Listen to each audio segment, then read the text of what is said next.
Hey, what's up, everyone? It's your boy, Ernest Dove, from the New York Mets Dove Report. It's that time of the year again where everybody worries about me because, yeah, it's going to be about trade deadline time. I might as well really start getting into some information. I have to do it. I know I'm going to jinx myself. Knocking on wood's probably not going to help. So, I wanted to try to respectfully and professionally, of sorts, come up with a list of untouchable Mets prospects, in my opinion. Also utilizing some information from staff, resources within the Mets organization, along with some of the stats and other stuff behind the scenes. But I wanted to pick a couple of prospects at each level, at each affiliate, to even be respectful for it. So I'm not just trying to pick one or two guys and that's it. Obviously, I'm not going to pick all 200 because that's the joke. But I wanted to go all the way down from the Dominican Summer League all the way up to AAA, who I think would be, I'm over kind of utilizing the term untouchable. I'm not saying everyone on this list is an absolute future all-star, but I am saying there's certain traits, certain respect from coaching staff and from the front office, along with other information to see, hey, maybe these are the kind of guys they would like to keep up the levels one way or another. I wanted to start all the way down Dominican Summer League. I'm basically making it pretty simple. I'm going with the two highest record-breaking bonuses from the last two seasons. That would be the teenagers, either way, the young catcher, Giovanni Rodriguez, and the super IFA bonus from this past year, Elian Pena. Talked about it now since this pro career began. Obviously, Pena started over 26, and then all of a sudden, here we are some weeks later. His OPS is already back over 800. He's hitting over 300 at this point for the last month or so. He's back to normal. But again, super high bonus. And for all the fans out there, even on Mets Twitter, like, we don't have any stars. Who's the next Paul Skeens? You know what? Elian Pena, technically, even money-wise, he's the kind of kid that you could think about in the next 3 to 5 years being at that level. Who knows? Meeting the highest of highest expectations and ceilings, Elian Pena could be one of those top 10 MLB prospects in a few years. That's why you have to protect him the best that you can to see how he develops. He's playing in multiple positions, probably going to be mostly shortstop for a couple of years. That's what a lot of organizations do with their top rated prospects. So let's see how things develop. And again, with young Giovanni Rodriguez, again, now this is a thing from the scouting department last year. They felt that Giovanni Rodriguez, in their mind, in their opinion, in their scouting, they felt he was the number one overall prospect in that prior IFA class. That's how much they believe in Giovanni Rodriguez. They think he could be call it a two-way player as far as being able to have the right hit tool and also good enough and really do well defensively. So with that combo, with a player like this, as he develops, it could be some exciting stuff in the next few years for him as well. Moving up a little to the Florida Complex League, it's been a little up and down for pretty much every kid / professional baseball player in this league, pitching and hitting. Not a lot of exciting stuff going on. I wanted to pick a couple of players that I'm really high on. I wanted to start with the youngest player, the teenager, 18-year-old Edward Lantigua. Pretty high bonus kid. I believe he got close to $1 million. That's a lot of money. But one of the things right now that's standing out for me, again, he's only an 18-year-old. In this league, he's got 32 walks and 27 Ks heading into or through the weekend. That's one of the things I really want to look at players this kind of low in the affiliates of ball and even below the affiliates. I like the walk K rates. So because he has more walks than Ks, he's been thrown out a lot stealing bases, but he also has successfully stolen 13 bases. So we got a guy, more walks than Ks, 13 stolen bases, outfield-wise, a lot of center field, but plays all three outfield positions so far. I'm interested to see how that kind of plate discipline, which seems to be a Stearns thing with the new coaching staff and the analytics, they like guys with plate discipline. So as an 18-year-old already doing this right now, I want to see how they can continue to develop another kid like that. The other player, 20-year-old right-hander Jose Chirinos. And again, now it sounds sarcastic and it's in absolutely no way a comp. But Jose Chirinos is a fan of and has kind of modeled his delivery as that of Jacob deGrom. So putting all that obvious statement aside, I do like what I've seen so far from Jose Chirinos. For the season itself, through the weekend, 39 and 2/3 innings, 50 strikeouts. The walk rate's a little bit high. But again, I like what's going on with a kid like this. 20 years old, not too young, not too old for the Florida Complex League. He's in the middle, especially for arms. I'm not even honestly sure projectability-wise if he will always be a full-time starter. I want to see how things progress. But honestly, I just like the idea of him trying to model himself at all, either way, to Jacob deGrom. So I want the Mets to keep him in the organization to see how things develop. As we move up to low A, I think I got greedy. I wanted to pick more players because it is the St. Lucie Mets. But let me not get too far into picking too many guys. I want to pick basically 3 teenagers, starting at the infields. I kind of want both of them still. I think the Mets should hold on to Trey Snyder and Jeremy Rodriguez. Now, obviously, Jeremy Rodriguez claimed fame from the Tommy Pham trade. The stats are low all season, but he's done well. The walk rate has been pretty good. K rate, pretty low. Talking to the staff, they just like what he's doing as far as this is really one of those student of the game things. Again, I believe he entered the season 18 years old. He just turned 19. So he's basically been playing as an 18-year-old half the season. At this level, all the way up in low A already. Even this kid's not even stateside yet. Here he is at 19, finishing up a full season at the low A affiliate level. They like what he's doing. They like some of the stuff he's progressing on slowly. They feel that, again, now based on his age, IFA kids in general, they actually want to see some physical growth along with some of the things they're working on with him behind the scenes. But they say he's progressing really well in some of the smaller stuff being taught to him week to week. I want them to hold on to him.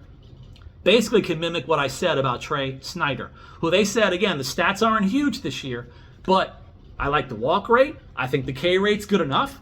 Staff is saying they do like the metrics and the analytics of Trey Snyder as far as exit velo, barrel percentage, the way he kind of evaluates and assesses pitch shape coming at him as far as plate discipline. They say he's on the right track offensively at the plate with that specifically. And now we're getting into a Stearns guy. So he's one of the draft picks from the first Stearns draft. Could be another reason to hold on to him either way.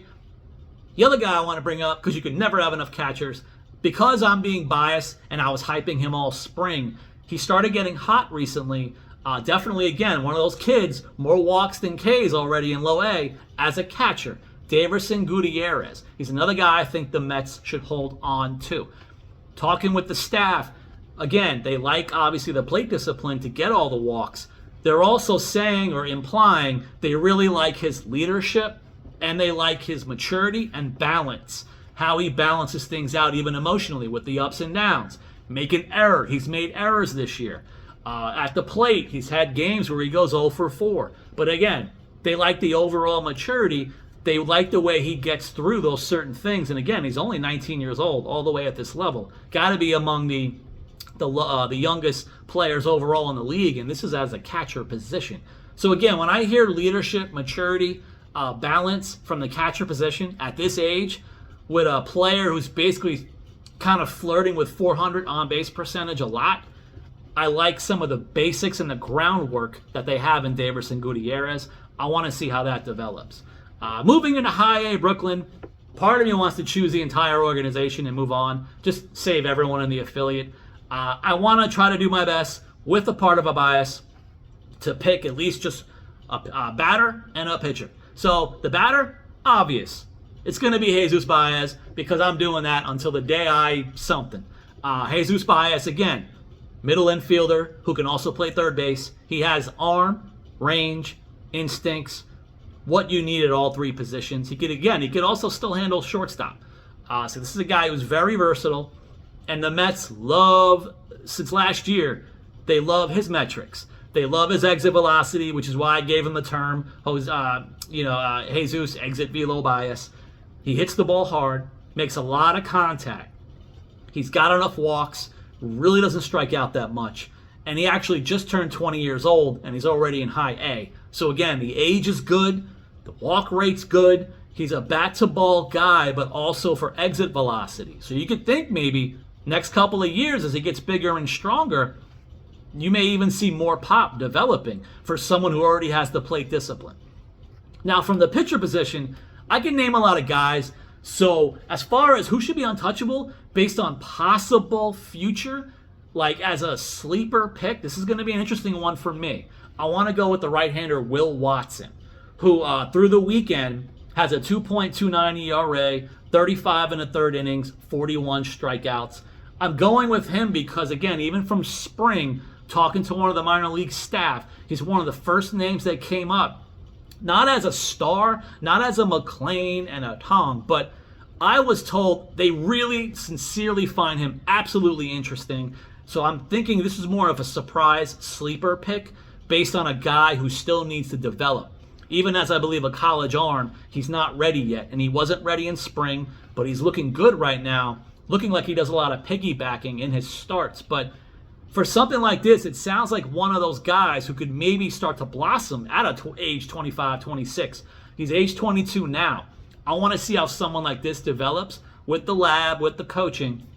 But again, with some of the hype a little bit behind the scenes from coaches, I want the Mets to take their chances. As far as Double-A, here we go again with a bias and then maybe an obvious. As far as the pitcher, I know he's on the IL right now. Get well soon.